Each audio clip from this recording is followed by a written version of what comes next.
Olá, irmãos! Estamos começando mais uma Escola Bíblica Dominical online e hoje nós temos a presença da irmã Luciana e do irmão Fiel, que são membros aqui da nossa Igreja Batista Central. Então, como nós temos feito, nós vamos responder as perguntas enviadas pelo nosso pastor durante a semana.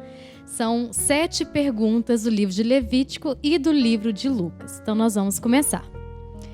A primeira pergunta diz: o que o Senhor disse que faria com aquele que andasse, guardasse e cumprisse os seus estatutos e mandamentos? Graça e paz. Olha, a resposta está em Levíticos 26, versículo de 3 a 13.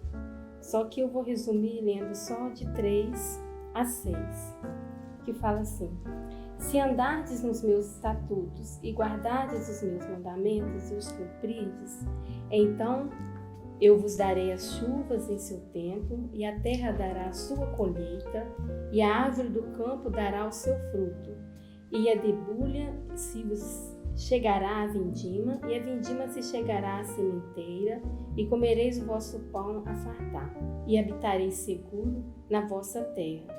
Também darei paz na terra, e dormireis seguro, e não haverá quem vos espante, e farei cessar os animais nocivos da terra, e pela vossa terra não passará espada. Graça e paz, irmãos. Eu quero comentar um pouquinho sobre esses versículos. Começando pelo 4, o Senhor então faz uma promessa, que mandaria chuva no tempo certo, e Ele mandando a chuva no tempo certo, a terra ia ficar fértil, as árvores do campo ia dar o seu fruto. Com isso, eles iam ter uma boa colheita. Eles tendo uma boa colheita, eles iam vender, logo eles iam ter uma vida financeira melhor, eles iam ter uma casa para morar naquela terra. Aquela terra onde eles estavam morando, eles estariam seguros. Mas para que isso acontecesse na vida deles, haveria uma condição. Isso tudo poderia acontecer se eles realmente vivessem o que está no versículo 3. Essas promessas poderiam se cumprir na vida daquele povo se eles realmente andarem nos meus estatutos e guardarem os meus mandamentos e o cumprirem. Eles precisavam colocar em prática esse mandamento do Senhor. Trazendo hoje para os nossos dias, não é diferente. O Senhor ainda preocupa com a gente. O Senhor preocupa com nós. O Senhor, nos dias de hoje, Ele quer fazer chover no tempo certo. Ele quer que a terra fique fértil. Ele quer que as árvores do campo produzam o seu fruto. Para aqueles que moram na roça, têm o seu sítio, têm a sua fazenda. Mas Ele preocupa também com aquele que mora na cidade. Aquele que é assalariado, aquele que tem seu emprego. O Senhor está com eles, multiplicando o seu salário, abençoando a sua vida financeira, abençoando tudo que eles têm dentro de casa. Mas para isso também, você precisa viver o que está em Mateus, capítulo 6, versículo 33. Mas buscai primeiro o reino de Deus e a sua justiça, e todas essas coisas vos serão acrescentadas. Primeiro você deve buscar o reino. O reino é governo. Você precisa buscar o governo de Deus. Deus precisa governar na sua vida, governar na sua casa. Você precisa realmente ter o Senhor como governo de tudo que você precisa. Deus precisa estar com você a todo tempo. E nós somos mais felizes, irmãos, porque para mim há 2 promessas. Essa, buscar primeiro o reino de Deus, buscar o Senhor como nosso governo. E há também uma promessa que está em 1 João capítulo 2, versículo 25, que é a promessa da vida eterna. Depois que o Senhor cuidar de nós aqui nessa terra, que esse mundo não nos couber mais, o Senhor tem um lugar preparado para nós. É um lugar onde a Bíblia fala que haverá um novo céu e uma nova terra, onde o Senhor morreu na cruz do Calvário para que pudesse nos garantir essa vitória em Cristo Jesus. É interessante nós pensarmos que a gente só tem a ganhar, né, quando nós andamos de acordo com a vontade do Senhor, né? Então, como a gente sempre faz, eu convido você a abrir a sua Bíblia em Levítico, capítulo 26, e marcar a nossa primeira resposta, que vai do versículo 3 até o versículo 13 de Levítico.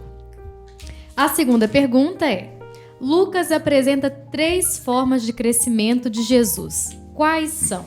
Lucas 2, 52, dá a resposta, né? E crescia Jesus em sabedoria e em estatura e em graça para com Deus e os homens. Irmãos, quando a Bíblia menciona que Jesus crescia em estatura, ele deixou de ser menino, ele cresceu, virou um homem. E quando fala que ele crescia também em graça para com Deus, se você lembrar ou ler quando Jesus foi batizado, o que Jesus disse para ele, o que o Senhor disse para ele: eis aí o meu filho amado no qual eu tenho prazer. Porque Jesus vivia uma vida que agradava o Senhor. E continuando o versículo, que Jesus vivia na graça para com os homens, Jesus vivia em meio às multidões. Isso nos mostra que Jesus era bem-vindo, Jesus era aceito naquele povo. Jesus não era aquele homem estúpido, ignorante. Jesus, sim, o povo tinha prazer de ouvir o que Jesus falava. O povo tinha prazer de aprender com Jesus. Eu quero, neste momento, dizer para você que já está grande no seu corpo físico, mas nós precisamos crescer também e fortalecer espiritualmente. Crescer em sabedoria, lendo a palavra, observando a palavra, praticando a palavra, e que nós possamos também ouvir do nosso Deus aquilo que Ele falou para o seu Filho, Senhor Jesus. Que Ele possa ter prazer na nossa vida aqui neste mundo. E também nós possamos, irmãos, quando chegar a algum lugar, que o povo que está nos recebendo possa dizer: ali vem um homem que nós temos prazer de ficar perto dele. Que eles possam entender que nós somos realmente um homem que vive na presença do Senhor, não aquele que é ignorante, egoísta, que aquele povo não tem prazer de ficar perto dele. Então a nossa resposta está em Lucas, capítulo 2, versículo 52. Grifa aí na sua Bíblia a nossa segunda resposta. A nossa terceira pergunta é: quais as formas o diabo usou para tentar Jesus? Está lá em Lucas 4, no versos 3, 6, 9, 10 e 11, que diz assim: E disse-lhe o diabo: Se tu és o Filho de Deus, dize a esta pedra que se transforme em pão. E no verso 6 diz: E disse-lhe o diabo: Dar-te-ei a ti todo esse poder e a sua glória, porque a mim me foi entregue e dou a quem quero. Levou também Jesus a Jerusalém e pôs-o sobre um pináculo do templo e disse-lhe: Se tu és o Filho de Deus, lança-te daqui abaixo, porque está escrito: Mandarás aos seus anjos acerca de ti, que te guardem e que te sustenham nas mãos, para que nunca tropeces com o teu pé em alguma pedra. Irmão, eu quero comentar um pouquinho sobre o versículo 6. Dar-te-ei a ti todo este poder e a sua glória, porque a mim me foi entregue e dou a quem quero. Irmãos, desde a queda de Adão, esse mundo foi entregue na mão do diabo. E ele aproveita essa situação, ele quer, nesse momento, oferecer a Jesus poder e glória, ou poder e fama. E o que ele tem feito nos dias de hoje é isso. Ele tem dado ao homem poder, tem dado ao homem fama, e com isso o homem tem vivido uma vida que agrada ao diabo. Mas Jesus é sábio. Jesus então responde para ele que jamais as coisas desse mundo podiam tirar a atenção de glorificar ao Senhor, o nosso Deus. Satanás, no dia de hoje, ainda pode fazer muita coisa para tirar a atenção do homem para com Deus. oferecendo então poder, fama, e muitos dos homens hoje estão trocando uma vida com Deus para viver uma vida aqui neste mundo tendo poder e glória. Não quero dizer, irmãos, que o homem não pode ser poderoso ou pode ser famoso, não. O que eu quero dizer é o seguinte: o seu Senhor não pode ser o poder e a sua fama. O nosso Senhor tem que ser somente um, aquele que fez o céu e a terra. Comentando também sobre o versículo 9, temos que prestar atenção que ali o diabo duvida de Jesus. Ele faz uma pergunta: se tu és o Filho de Deus. Isso aqui me chamou muita atenção para os dias de hoje. Muitas das vezes o diabo sussurra no ouvido de muitas pessoas ou de muitos crentes, fazendo essa mesma pergunta: por que Jesus, sendo poderoso, ele não te cura? Ele não resolve os seus problemas? Se ele realmente é Filho de Deus? Essa é a pergunta que o diabo tem feito em muitos ouvidos dentro das nossas próprias igrejas. Mas nós temos que ter, irmãos, a firmeza que Jesus teve. Jesus, mesmo o diabo duvidando de Jesus, Jesus não quis provar para o diabo que ele era Filho de Deus. Ele não precisava fazer isso. Hoje, em nossas vidas, Jesus não precisa provar que ele é Filho de Deus. Nós temos que entender e reconhecer que ele é o Filho do Deus vivo. Fazendo ou não fazendo, curando ou não curando, Jesus vai ser e sempre será o Filho do Deus Todo-Poderoso. Eu acho interessante também destacarmos, e eu sempre destaco isso quando eu leio este capítulo, que o diabo ele conhece a Bíblia, né? Tanto que ele cita Salmos 91, 11 e 12 para Jesus. Ele fala que está escrito que os anjos guardariam, né? Ele fala que está escrito que vão sustentar, e mesmo assim Jesus ele não deixa ser tentado. Ele não precisa provar nada, né? Como o irmão Fiel disse. E é muito interessante também nós pensarmos nisso. Então, a nossa resposta está nos versículos 3, 6, 9, 10 e 11. Grife aí na sua Bíblia a nossa terceira resposta. Quarta pergunta. Como Jesus justificou aos escribas e fariseus para curar o homem da mão mirrada no sábado? Está em Lucas, do capítulo 6, no versos 9, que diz assim: Então Jesus lhe disse: Uma coisa vos hei de perguntar. É lícito no sábado fazer bem ou fazer o mal? Salvar a vida ou matar? Irmãos, Jesus, ali conhecendo o pensamento dos escribas e dos fariseus, que está no versículo 7, porque na verdade o que os escribas e os fariseus queriam é achar uma culpa para acusar Jesus. E Jesus então faz uma pergunta para eles: é lícito no sábado fazer o bem ou fazer o mal? Salvar a vida ou matar? E eles sem resposta. Porque nesse momento aqui Jesus está quebrando uma tradição. Jesus, na verdade, Jesus está mostrando para eles que o homem é muito mais importante do que uma tradição, do que um costume, muito mais importante do que o sábado. Na verdade, o homem aqui que é importante para o Senhor. Por isso que o Senhor realmente curou esse homem no sábado, porque para Jesus mais importante era curar o homem do que a tradição que eles gostariam e gostavam de usar.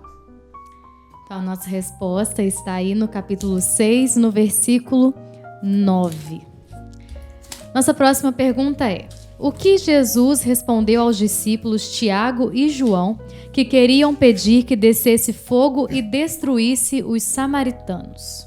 A nossa resposta está em Lucas 9, no versículo 56, que diz assim: Porque o Filho do Homem não veio para destruir as almas dos homens, mas para salvá-las, e foram para outra aldeia.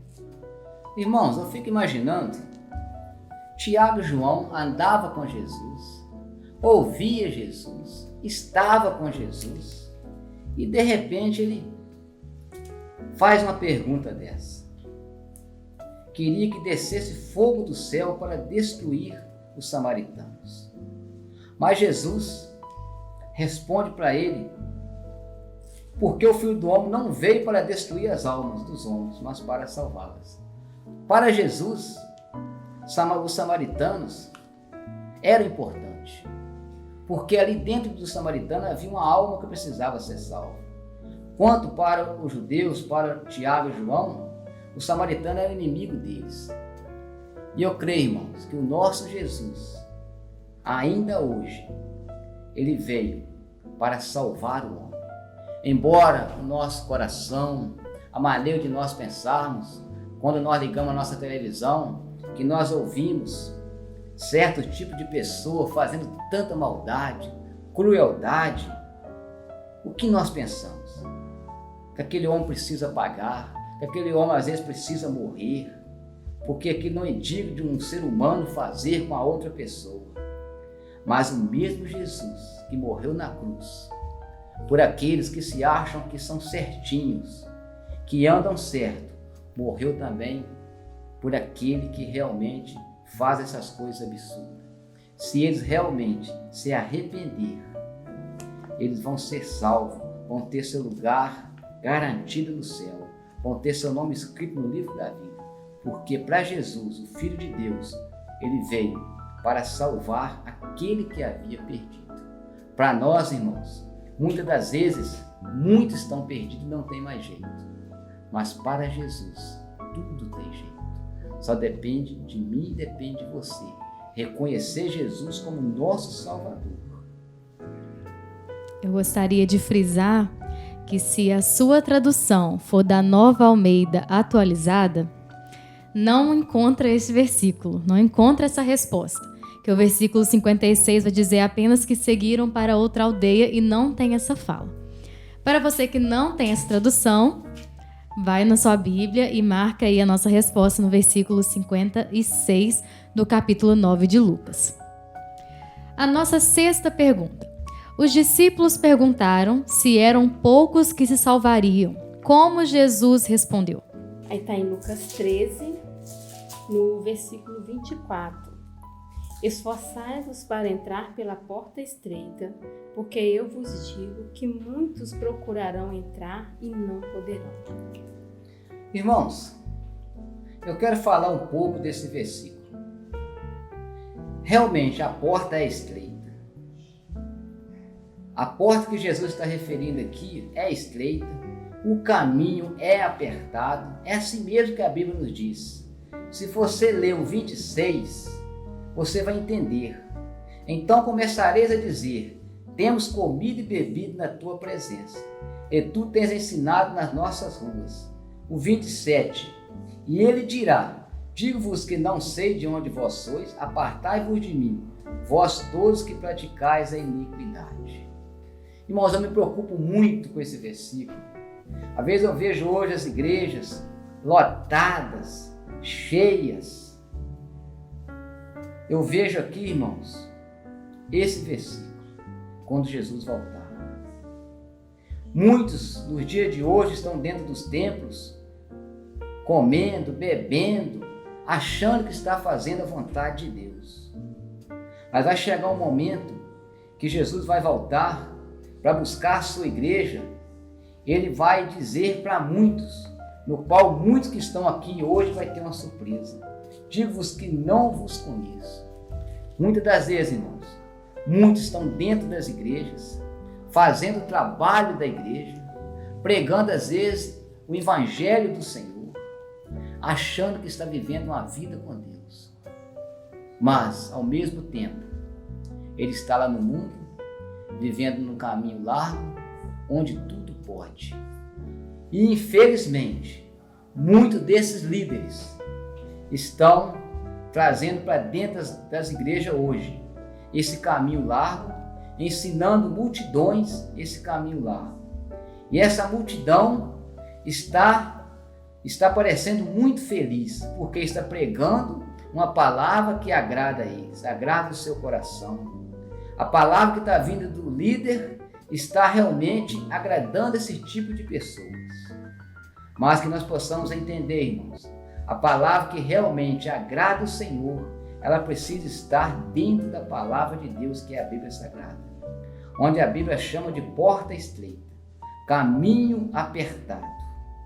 Se você deseja ou almeja um dia morar com o Senhor, você precisa deixar esse caminho largo, essa pregação que pode tudo, essa mensagem que tudo pode, e viver num caminho aonde Jesus te ensina, que a porta é estreita e o caminho é apertado. Você precisa andar em obediência ao Senhor Jesus.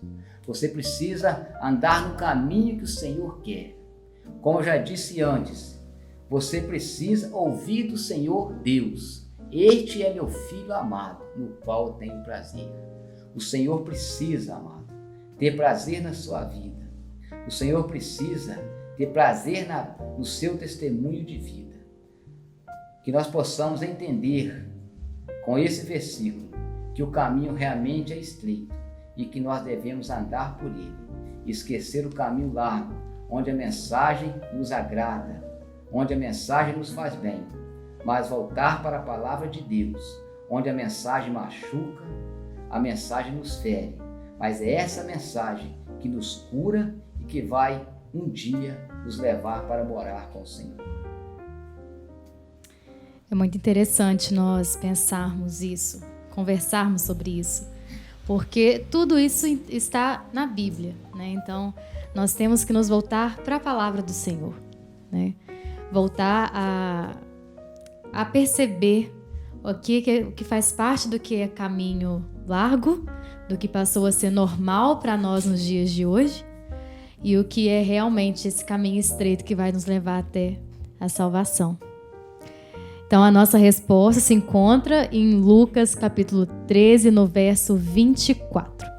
E a nossa última pergunta, ela diz: de que nacionalidade era o único leproso que veio agradecer? E Lucas, no capítulo 17, no versículo 18, disse assim: não houve quem voltasse para dar glória a Deus, senão este estrangeiro?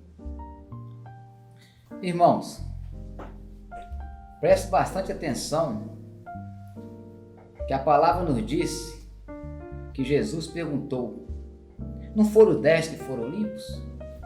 Onde estão os outros 9? Irmãos, esse 9 que não voltou eram judeus. Eles que teriam que ter voltado. Eles que teriam de ter o prazer de voltar e glorificar o Senhor Jesus naquele momento. Mas não. Eles ficaram limpos, mas não voltaram. Então voltou quem? Esse estrangeiro que a Bíblia nos relata é um samaritano. É aquele que não comunicava com os judeus. É desse que Jesus está falando. Jesus está chamando a atenção para esse samaritano. Por isso que Jesus frisa bem esse. Porque aquele que não deveria voltar, voltou. E aqueles que deveriam voltar, não voltaram. Irmãos, esse texto me alegra muito. Porque esse samaritano sou eu. Esse estrangeiro sou eu. Somos nós.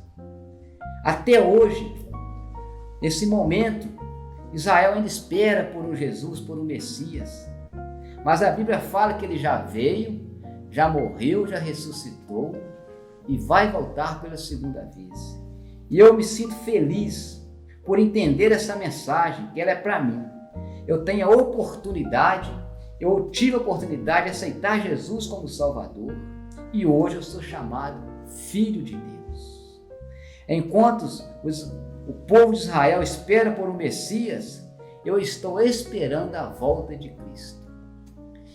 E essa alegria que eu tenho no coração ninguém pode tirar, porque Jesus entrou e nunca mais ela vai sair, porque meu nome está escrito no livro da vida. Eu quero deixar para você nesta noite, você que hoje é estrangeiro, é um samaritano, onde a salvação realmente não veio para você ou para mim, mas através de Cristo Jesus, nós somos salvos. Mas se você se sente que ainda não tem seu nome escrito no livro da vida, você tem a oportunidade, nesse momento, de aceitar Jesus como seu Salvador e ser chamado Filho de Deus. Aquele samaritano voltou para glorificar a Deus. É isso que eu posso fazer neste momento ou enquanto eu viver. A minha alegria é tão grande de ter Jesus no meu viver, no meu coração, que eu estou aqui neste mundo e pretendo, enquanto eu viver aqui, viver para adorar e exaltar o nome do Senhor. Glorificar a esse Jesus, aquele que morreu na cruz do Calvário, aquele que levou sobre si as minhas enfermidades, enfermidade da minha alma, onde um dia eu ia para o inferno e através de Jesus, hoje eu tenho meu nome escrito no livro da vida. E o desejo do Senhor é que você aceite-o de todo o seu coração, para que Ele possa escrever o seu nome no livro da vida. Então, a nossa resposta, nossa última resposta se encontra em Lucas, capítulo 17, no versículo 18. E antes de nós finalizarmos essa conversa, esse momento, eu gostaria que você, Luciana, falasse sobre a importância da leitura bíblica. Não apenas neste projeto que a Igreja Batista Central se encontra, mas da leitura no seu dia a dia. Olha, para mim, a leitura bíblica, ela é muito importante. Como você disse, né, que não só nesse projeto, embora esse projeto ajude a gente mais, porque a gente aprofunda, né, dependendo das perguntas, e a gente consegue ler melhor. Mas, para mim, a Bíblia ela é mais do que um manual. Porque o manual, às vezes, a gente pega ele e acha que já sabe mexer naquele aparelho ali e nem olha o manual, não quer nem saber o que está escrito, coloca aquilo funcionar e funciona, porque às vezes a gente já entende um pouco. Mas a Bíblia não, a Bíblia a gente precisa alimentar dela todos os dias, a gente depende de ler, seja um versículo, mas a gente depende de ler a Bíblia todos os dias. Então eu vejo que ela é mais do que um manual na nossa vida. É muito interessante, eu gostaria até de deixar um versículo para nós finalizarmos isso aqui, que está lá em Romanos capítulo 12, no verso 2, que diz: "E não vivam conforme os padrões deste mundo, mas deixem que Deus os transforme pela renovação da mente, para que possam experimentar qual é a boa, agradável e perfeita vontade de Deus." Então, acho que resume tudo que nós falamos aqui. Nós precisamos aceitar Jesus, nós precisamos não nos conformar com os padrões deste mundo, não viver no caminho largo, e nós precisamos ser transformados pelo Senhor também. E obedecer. Com certeza, e obedecer. Bom, estamos finalizando a nossa EBD Online. Até mais.